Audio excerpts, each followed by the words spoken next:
আইসক্রিমের কাঠি দিয়ে এমন একটি জিনিস আপনাদেরকে বানিয়ে দেখাবো যা দেখলে অনেক চমকে যাবেন। যেগুলো আমরা কিন্তু বাহির থেকে অনেক টাকা দিয়ে কিনে আনি, কিন্তু এগুলো কিন্তু আমরা ঘরে তৈরি করতে পারি খুব সহজেই। তো এখানে আমি প্রথমেই নিয়েছি অনেকগুলো আইসক্রিমের কাঠি আর একটা নিয়েছি শক্ত কাগজ। তো শক্ত কাগজটাকে নিতে হবে কারণ কাঠিগুলো আমরা লাগাবো শক্ত কাগজটার উপরেই। তো এখানে আমি আঠা নিয়েছি, তো আপনারাও কিন্তু আঠা দিয়ে এটা লাগাতে হবে, কারণ না হলে আইসক্রিমের কাঠিগুলো কিন্তু ভালো করে লাগবে না। তো এভাবে কিন্তু আমি আঠা দিয়ে দিয়েছি কাগজের উপর, তার মধ্যে আমি দিয়ে দিব আইসক্রিমের কাঠিটা। তো প্রত্যেকটা কাঠি কিন্তু আমি আস্তে আস্তে করে সবগুলো এভাবে কাগজটার মধ্যে লাগাবো।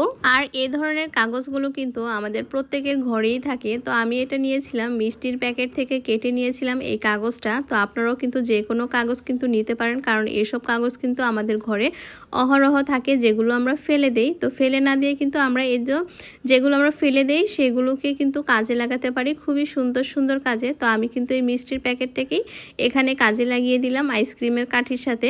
তো এই তো দেখতে পাচ্ছেন আমি কিভাবে লাগাচ্ছি। একটা কাগজের সমান করে লাগাচ্ছি একটু নিচের দিকে, আরেকটা উপর দিকে লাগাবো যেন একটু আকপিস হয় আর দেখতে খুবই সুন্দর লাগে। আর এই শুভেচ্ছা স্মারকটা কিন্তু আমরা অনেক টাকা দিয়ে বাহির থেকে কিনে আনি। তো এটা কিন্তু আমরা ঘরে বানাতে পারি নিজের হাতে, আর নিজের হাতে জিনিস বানাতে কিন্তু একটা দেখতেই অন্যরকম শান্তি লাগে।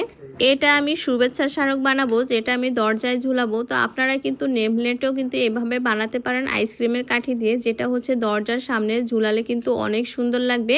তো এই সুন্দর কিউট জিনিসটা কিন্তু আপনি খুব সহজেই বানাতে পারেন ঘরে তৈরি। তো এখানে আমি আস্তে আস্তে করে কাঠিগুলো লাগিয়ে দেখাচ্ছি, কারণ আঠাটা একটু ভিজা, তো তার জন্য একটু শুকাতে হবে। তার জন্যই কিন্তু আমি আস্তে আস্তে লাগিয়ে লাগিয়ে দেখাচ্ছি, না হলে কিন্তু কাঠিগুলো পড়ে যাবে। তো আপনারাও কিন্তু এভাবে আস্তে আস্তে লাগাবেন, আর যতক্ষণ না পর্যন্ত শুকাবে ততক্ষণ না পর্যন্ত এটা লাড়াচাড়া করা যাবে না।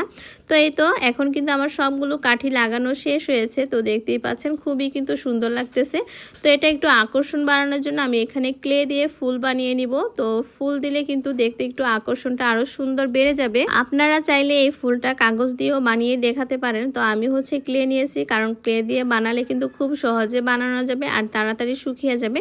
তো তার জন্য এখানে আমি নীল কালার আর হলুদ কালার নিয়েছি। তো এখানে ফুল আমি তেমন একটা পারি না বানাতে, তার জন্য আমি এখানে গোল গোল করে নিব। আর গোল গোল করে কিন্তু আপনি যে কোনো ধরনের ফুল বানালেই একটার সাথে একটা লাগালেই খুব সুন্দর ফুল হয়ে যাবে। তো এখানে আমি মাঝখানে দিয়েছি নীল কালার, আর চারপাশে আমি গোল গোল হলুদ দিয়ে দিব। তো গোল গোল করে হলুদ দিয়ে দিব 5টা না 6টা। তো আমি বানিয়ে ফেললাম একটি ফুলটা কিন্তু এভাবে দেখলে কিন্তু খুবই সুন্দর লাগে। আর এখানে মাঝখানে একটু কাটা দিয়ে দিব যেন ফুলের পাতার মতো দেখা যায়, মাঝখান দিয়ে একটু ফাটল ধরেছে। তো এইভাবে কিন্তু আপনি ফুলটা খুব সহজেই বানাতে পারেন। তো ক্লে দিয়ে আমি মনে করি সবচেয়ে সহজ কাগজ থেকে। তো আপনারা যেটা দিয়ে বানাতে স্বাচ্ছন্দ্য বোধ করেন তো সেটা দিয়ে বানাতে পারেন।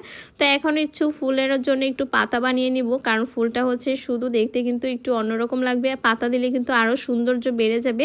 তার জন্য এখানে সবুজ কালার দিয়ে আমি পাতা নিয়েছি।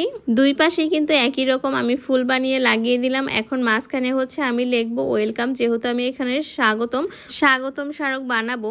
তার জন্য এখানে আমি একটি মার্কার নিয়েছি, কারণ মার্কার দিয়ে কিন্তু খুব সহজেই লেখা যাবে, আর কালিটা কিন্তু একদম স্পষ্টভাবে বোঝা যাবে। তো তার জন্য এখানে আমি মার্কার ব্যবহার করেছি। মার্কারের কালিটা কিন্তু একদমই উঠে যাবে না। তো খুব সুন্দর করে লিখে নিলাম। তো আপনারা চাইলে এখানে যে কোনো কিছু লিখতে পারেন, আপনাদের নামও লিখতে পারেন বা অন্যান্য জিনিসও লিখে দরজায় বা ঘরে টানিয়ে রাখতে পারেন। এটা কিন্তু খুবই সুন্দর লাগবে। আর এটা কিন্তু তৈরি করেছেন নিজের হাতে, বোঝাই যাবে না যে এটা নিজের হাতে তৈরি করেছেন। তো এখানে কালারটা ফুটানোর জন্য আমি একটু গাঢ় করে লিখেছিলাম। আর এখন তো এটা ঝুলানোর জন্য একটা রশি লাগাতে হবে। আর এখানে আমি পাটের যে দড়িগুলো থাকে সেই দড়িগুলো নিয়েছি পিছনে দিয়ে, তারপর আঠা দিয়ে লাগিয়ে দিব, কারণ এটা দিয়ে কিন্তু ঝুলানো যাবে খুব সুন্দরভাবে, আর দেখতেও কিন্তু খুবই কিউট লাগবে। তো আজকের আমার এই ভিডিওটা কেমন হয়েছে আপনারা অবশ্যই কমেন্টস করে জানাবেন। তো আপনারা কিন্তু ঘরে চাইলে এসব ফেলনা জিনিস দিয়ে ঘরে খুব সুন্দর সুন্দর জিনিস বানিয়ে নিতে পারেন। নতুন নতুন আইডিয়া পেতে আমার চ্যানেলে সাবস্ক্রাইব করবেন। তো সবাইকে এই পর্যন্তই, সবাই ভালো থাকবেন, সুস্থ থাকবেন, সবাইকে আল্লাহ হাফেজ।